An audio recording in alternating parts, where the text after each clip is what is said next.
IVM.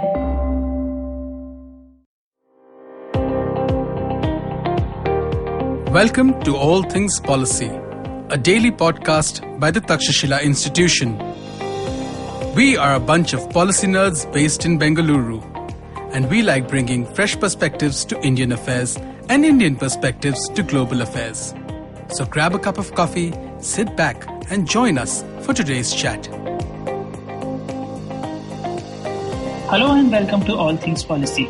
I am Utkarsh, and today I have with me a very special guest, Awais, who is the CEO of Pixxel, a space startup. Today we'll be talking about the new reforms that the government has proposed to encourage private participation in space activities. Firstly, Awais, welcome to the show and thank you for being here. Thank you, Utkarsh. It's a pleasure to be here. Thank you for having me. So before we talk about what were the reforms, Awais, could you tell us what does your company do? Yeah, so Utkarsh, what Pixxel essentially deals with is we deal with satellite data, and that involves two aspects. We build and launch and operate our satellites that beam down satellite imagery, and we also build the tools to be able to take this data and provide analytics services to companies in agriculture, oil and gas, environmental science, forestry, and a whole lot of other sectors. Oh, that's fascinating. So, Awais, if I could ask you, what sort of government involvement that your company does at this particular point, and what does it expect from the government in the near future? So at this point, there has been no collaboration as such with the government. We are operating as a standalone entity. However, there is a few things where we would definitely need to be able to work with the government. That involves, I think the first aspect would be the policy. Given that we are operating satellites and we are doing imaging with the satellites, there needs to be a licensing and regulation for both imaging as well as communication with ground. And the second aspect is in terms of partnerships on data, in terms of partnerships on the analytics, how the data that we are providing can be utilized not only by private companies around the country, but also by different government departments that have the need for it. Okay. So if I understand correctly, there are certain restrictions on the precision of the data that you can beam back to Earth, right? That is correct. So as it stands today, the National Remote Sensing Center is the nodal agency for all things remote sensing. So if anyone in India is to be buying any form of satellite imagery, it has to go through them as the nodal agency. The second aspect is anything which is lesser than 1 meter in spatial resolution automatically has certain restrictions to it, and NRSC decides who you cannot sell to. Okay, so currently you are beaming data which is greater than 1 meter precision? So at this moment, I cannot talk about the details of our payloads, but regardless of it being lesser than 1 meter or above 1 meter, anyone trying to sell in India has to go through NRSE at this point as the nodal agency. Okay, so have you been through this agency, or would this happen once your payloads are up in space? So this would happen once the payloads are up in space. So we haven't had a satellite launch yet. Our first satellite is ready to go. It was supposed to launch in July, but now launching in November due to COVID. But the fact is, once the satellite is up there, the irony is we can sell our imagery anywhere outside here, but to sell it in India, we'd have to go through NRSE. So on the NRSE front, we will definitely engage there, given that we have certain customers willing to buy data, but that will happen after we have the satellite up there. However, we also have customers abroad that are interested in this, for whom we don't need to go through any regulatory hurdle.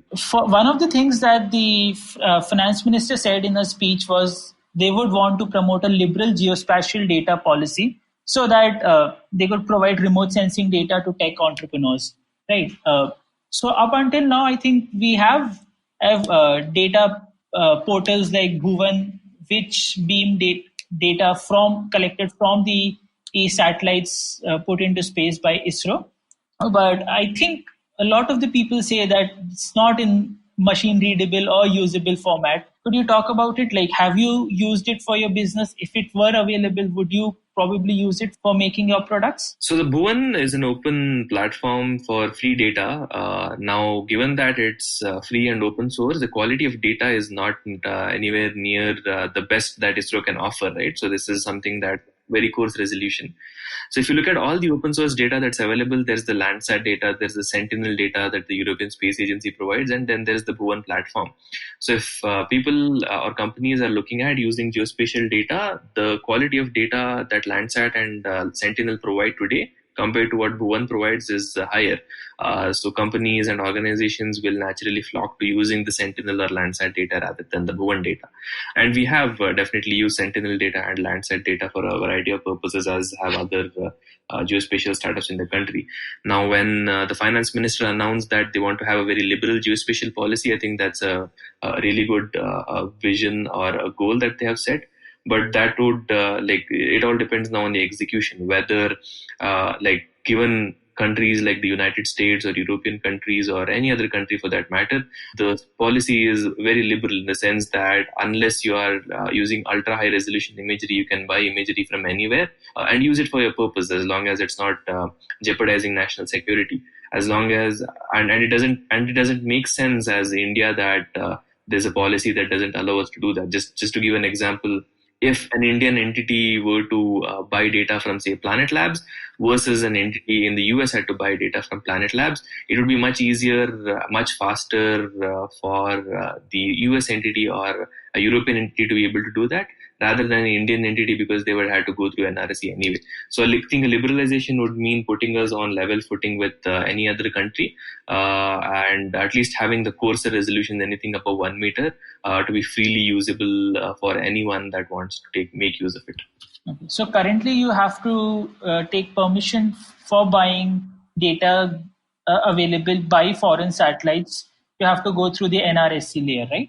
That's correct. Yeah. Like, for example, even if you're looking at synthetic aperture radar data from Capella or ISI, we will have to go through NRSC to be able to do that. And as of the policy, we can't directly buy it from the satellite providers themselves. And to say this is happening even at coarse resolutions, right? Which is probably would not affect your quote unquote national security concerns. That's correct. Yeah. And even then, for example, if you look at the United States regulatory policy, very recently, just as of a couple of days ago, they deregularized a whole lot of things, wherein they said that it doesn't make sense for us to put regulations on things where foreign entities can anyway do that. So they're going to open up the regulation and let the private companies do what they can do up until the point that any international, if there's an international player already doing that resolution. So, for example, if I were a Luxembourg company, I would be able to download 50 centimeter data from anyone without any restriction. But if I were an Indian entity, I won't be able to do that. So to be able to put every Indian company on level footing, we need to be able to look at how the global technological advancement has been and say that, okay, if a company in this country is able to do this without any regulation, for India to be able to step up and reach that point, we need to be able to deregulate it up until that point at least. Correct. So it actually makes sense for India to do that as a country, as well as for the private entrepreneurs as well, right? So if somebody like you or I can download it, or somebody sitting anywhere in this world can download 50 centimeter data, there is no requirement for the government of India to regulate it and spend important capacity in regulating and imposing those laws when it is actually not required, right? So as long as the international laws allow it, there's no sense for Indian companies to lay down extra regulations which does not achieve any purpose, as well as requires capacity which could be put in other places where it is required. Correct. Yeah. If an Indian company can't do a particular resolution, but a Singapore or a US company can do the same, what's stopping the entrepreneurs here from setting up companies there and having a brain drain, right? So that's what needs to be looked at while setting a liberal policy. Correct. Another idea which the finance minister talks about was about providing a level playing field for private companies and satellites launches and space-based companies. So, Awais, if I understand correctly, even you are planning to launch your satellite using a US launch vehicle. Is that correct? We're using a Soyuz launch vehicle from Russia, the Russian space. Sorry, using Soyuz. So, is there a particular reason you are not going with the PSLV? So in this case, it was actually a matter of cost and timeline. We were looking at a particular cost, and we were looking at what timeline we need to launch a satellite in. And the cost actually came out to be better from the Russian Space Agency. They gave us a good deal on both insurance as well as the launch price, right? In fact, when we went out, we looked at every launch provider that was there to see which best fit us in both timeline and price. We looked at SpaceX, we looked at Rocket Lab, we looked at ISRO as well as the Russian Space Agency. In the end, it just came down to a commercial decision. What is the most commercially viable option for us, and which one of these fits the timeline that we are looking at. We hope to have launched from India because it was logistically easier for us to launch it, but hopefully the future satellites we can do that from here. Correct, makes sense. So what I hear from a lot of the entrepreneurs in India is that it's easier for a foreign satellite to launch from a PSLV as compared to an entrepreneur who's building a satellite in India to launch from a PSLV, right? Because of the tax, extra GST that is levied on the Indian players, which is exempted from the foreign players because it's an export item, right? Correct, yeah. So if a foreign entity is booking the launch, it's considered a deemed export, and so you don't have to pay that 18%, whereas as an Indian entity, you'll have to pay that 18%. So that also factors into your commercial side. The costs are fairly high, so 18% makes a significant difference in companies trying to launch from anywhere. That and the fact that as a foreign entity, it's like ISRO or Andrix or New Space Limited, they have a set way of going about launching for foreign players. So they know what needs to be done, what the procedure is, and how to go about launching that. Whereas they don't have that for a private Indian company, because that's not really been done until now. That also makes it easy in terms of the lead times it takes for them to get back to you and be able to launch it, because they know what needs to be done with a foreign entity, but don't really know what needs to be done with an Indian entity. One thing that factors in there, for example, is the licenses that you need to launch the satellite. For example, you will need an imaging license, you'll need a communication license. Now, there's no clarity for an Indian entity to get those. So that also adds a lot of lead time. So when ISRO is looking at providing a launch service to a foreign entity, these foreign entities come with the licenses from their respective countries where they can get them faster, versus an Indian entity where they need to, the Indian entities also need to figure out where they need to get these licenses from, because no one has been given the mandate for providing these licenses to private satellite operators. I think that all pictures into the why it's tougher for an Indian entity as of today to launch from India compared to somewhere else. Correct. So this is actually surprising and alarming for a lot of people when they first hear it, right? Because in the newspapers, we hear about PSLVs launching 100 satellites, creating records and launching at regular intervals. But the players in India who would actually want to do it from India because of logistical and business reasons are facing it difficult to do so. So probably one out of the many areas that India needs to focus on for creating a quote-unquote level playing field is this, right? Yes, I think there's two ways of looking at it. Maybe the government can subsidize certain things for Indian operators if they want to boost the sector, or in the truest sense, just make it easy as at least a foreign entity to be able to launch from here as a base case. Or in fact, build a business case for yourself which is good enough for people to commercially choose that option for you, right? That's the best way to do to make it easy for everybody. We have heard that PSLV is on the cheaper end of things. So economically and commercially, it makes sense for anyone in the world to launch from here. Now, with the SSLV also coming up in the future months, that cost advantage is set to increase. So I think India has an inherent advantage there, and it just needs to make it easy for anyone trying to book it, be it Indian companies or foreign companies. In fact, SSLVs is one of the areas where ISRO is actually looking at private players for manufacturing, right? That's correct. Now, there's two aspects here. What ISRO is looking at is having suppliers to ISRO, where these suppliers either build certain components like the engines or the electronics and provide it to ISRO. ISRO itself integrates and operates these launches. The second aspect is companies like Agnikul and Skyroot and Bellatrix trying to build their own launch vehicles. In the second case, these companies will themselves build these rockets and book the launches themselves. And in the first case, it's more of these companies being private contractors to ISRO. So there's a world of difference on what has been proposed right now in terms of privatizing the SSLV versus creating a level playing field for anyone to launch their own rockets if they want to. Correct. So in fact, what we have seen over the years is that we have had major players like L&T and Godrej functioning as suppliers to ISRO or manufacturers to ISRO. So it's mostly been based on a legacy cost plus contracting or limited to no intellectual property creation from the private players, right? So while India being a mature space nation, the private space sector is still not enabled to do things, or it's not probably allowed to achieve the potential that they have. That's correct. Yeah. So I think a lot of these private contractors who have been supplying to ISRO, the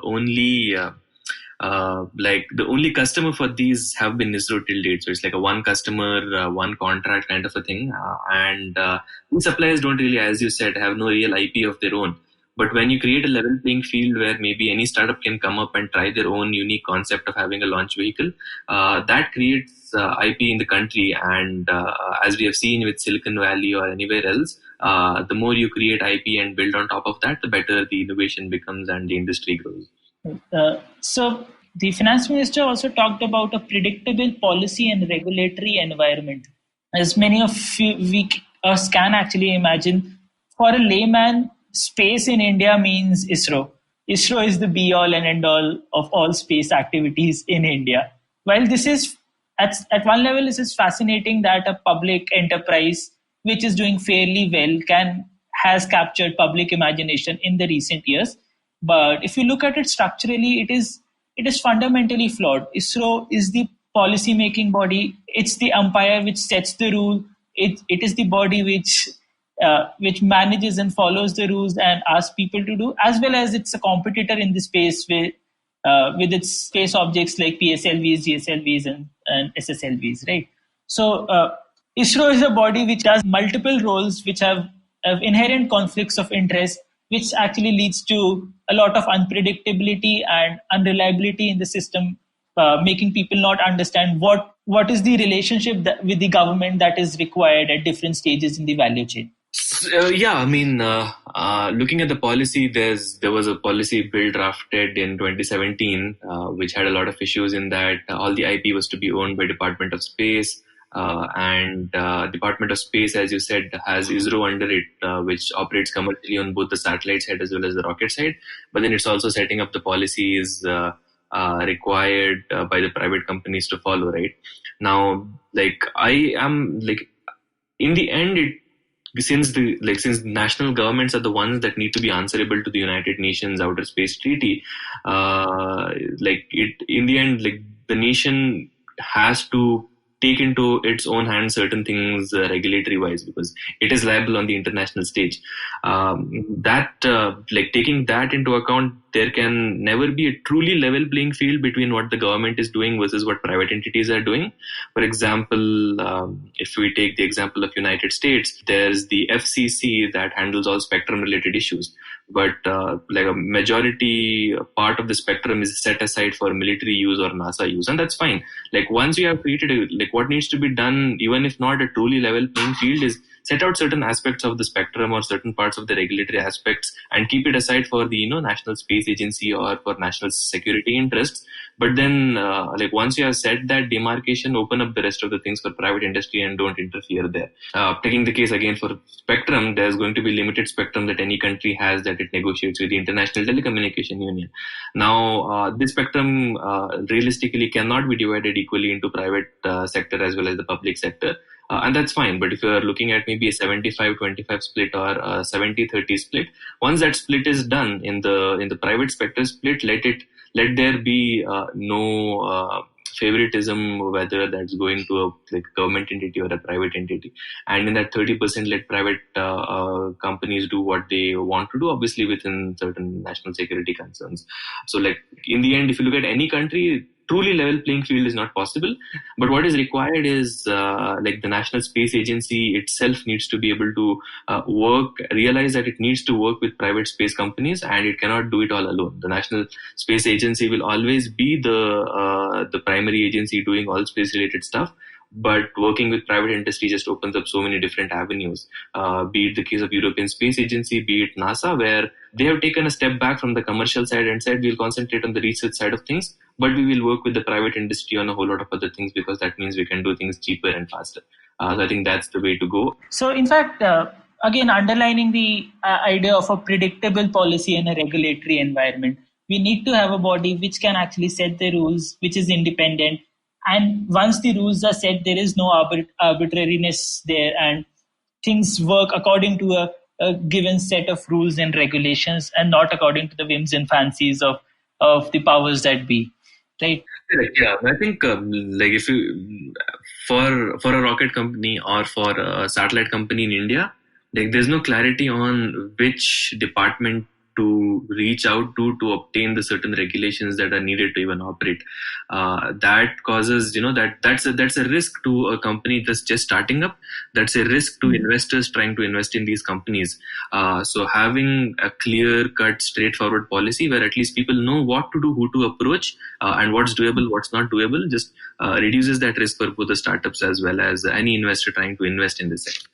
Correct. In fact, what I would want to talk about here is it makes sense for the National Space Agency to actually partner and promote private players, because as you said, it's the National Space Agency cannot achieve all the cater to all the capabilities and capacities that are required by the people of this country right now, right? Say broadband, or say the most typical example of DTH transponder capacity in India. Most Indian players, DTH companies, have leased transponder capacities from foreign satellites because of restrictive policies and ISRO believing that it can actually build all the capability itself. Yeah, I mean, definitely, especially in sectors which need a lot of government support, which need a lot of infrastructure spending upfront.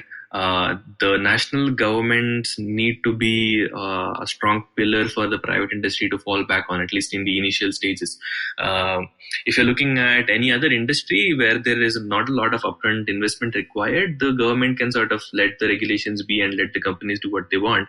But the odds of a space company reaching a level that it needs to be able to provide the services it needs to provide, a lot of upfront investment is required, and a lot of handholding is required in certain cases to grow the industry. And that's where the support of the government or the National Space Agency becomes very important. NASA has been doing that in the US. The JAXA has been recently doing that in Japan.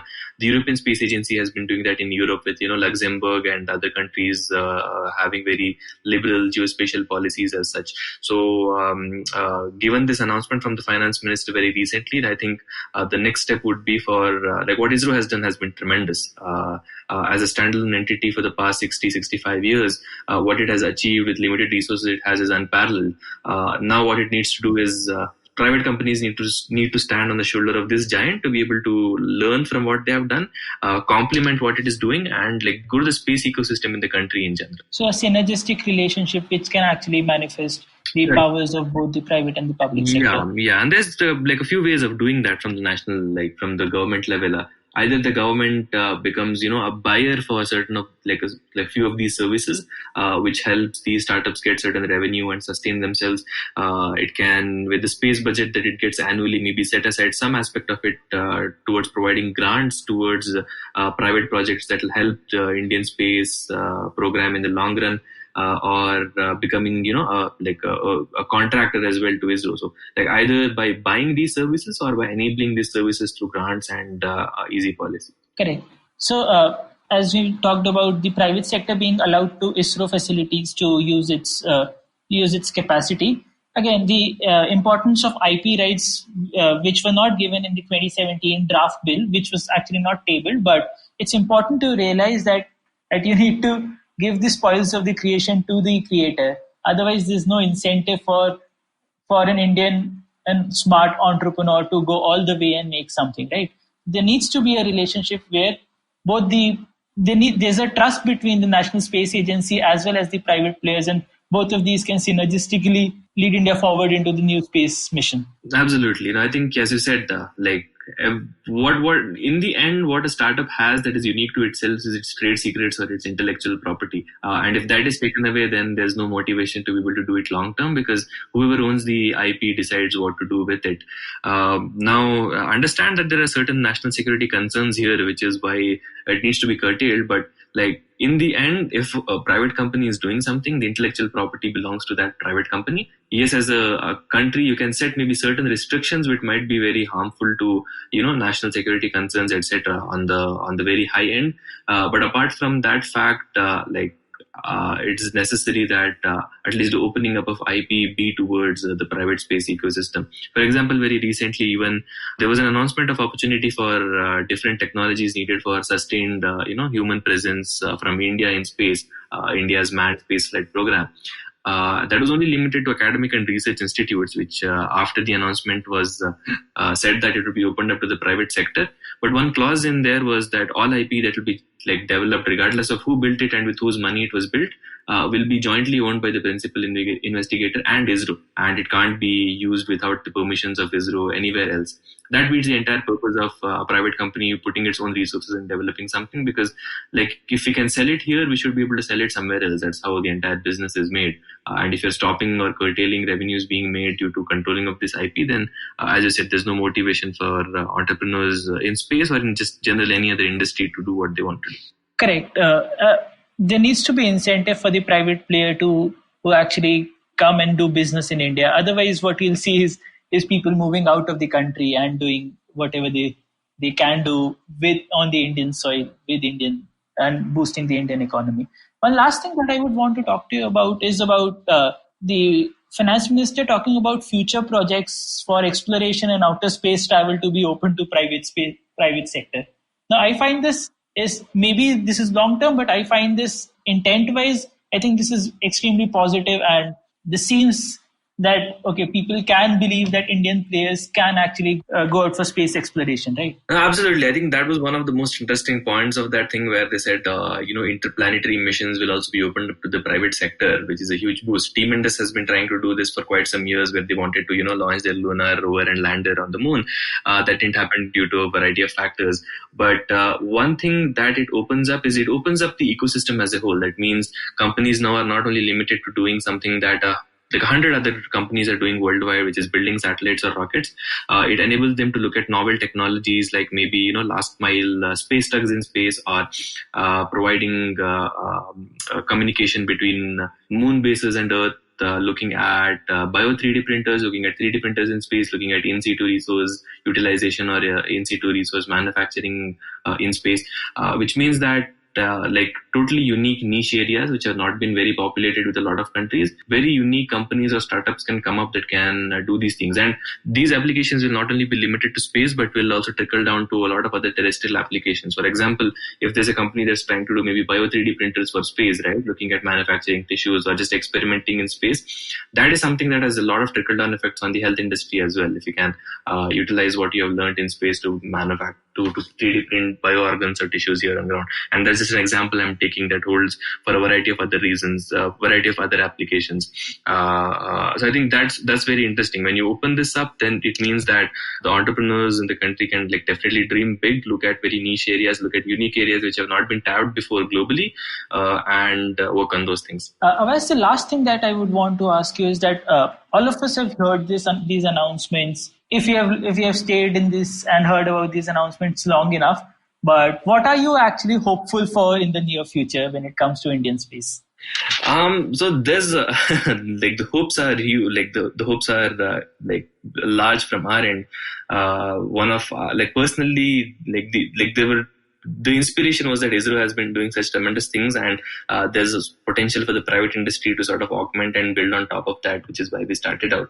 The announcement from the finance minister, I think something like this is coming from such a top position for the first time ever in the country, and that's an important. This is a very important fact. Given that if a mandate is set by the government that this is the vision that we're striving towards, maybe the Department of Space and ISRO will work with that to be able to make that a reality.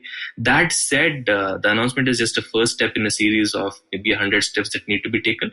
The next steps would be actually implementing the different points that were mentioned in that address, starting with straightforward, clear policy which provides level footing. And if they want private companies to be co-travelers in this journey, it means having an independent regulator that does not provide favoritism only to the government or the private industry. Having an independent regulator that can take a look at that essentially does not differentiate whether it's a private company or otherwise, and executing on the liberal geospatial policy, ISRO opening up its facilities, opening up its resource and knowledge base, and private companies essentially building on top of what ISRO has done over the years so as to not reinvent the wheel. It all depends on the execution now. But given that something like this has come from top for the first time, the hopes are high compared to as of a couple of years ago. So in these unprecedented and tough times for the world, I think the announcements do spark some hope and clarify that the intent is there. It just needs to be seen if the implementation is done in the manner that we hope for, or it is or not. And on that positive note, thank you for joining us. Thank you, Awais. Thank you so much, Utkarsh. Thank you for having me. If you liked our show, don't forget to check out other interesting podcasts on the IVM network. You can tune into them on the IVM Podcast app, ivmpodcast.com, or wherever you listen to your podcasts.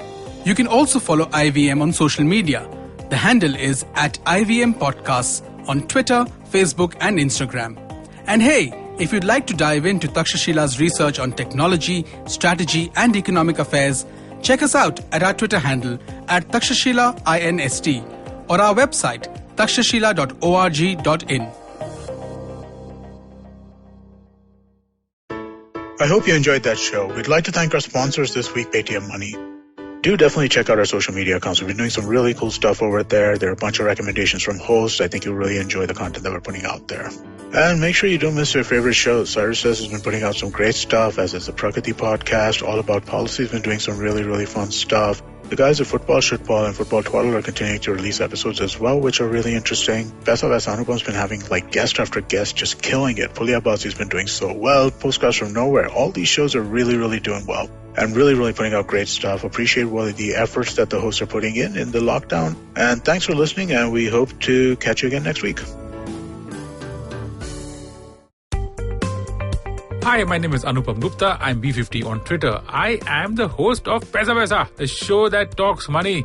On my show, I speak to experts from every field of money and finance, from stock markets, equities, debt funds, credit cards, life insurance, every possible area of money and finance that you can think of. We even did an episode on cryptocurrency. I've got fantastic guests from mutual funds to personal finance experts everywhere. Robo-advisory, startups, just name it, we've got it. At Paisa, we help you make smart decisions about money. You work hard for money. Now make your money work hard for you. New episodes out every Monday, and you can listen to my show on the IVM Podcast app or any other podcasting app that you have.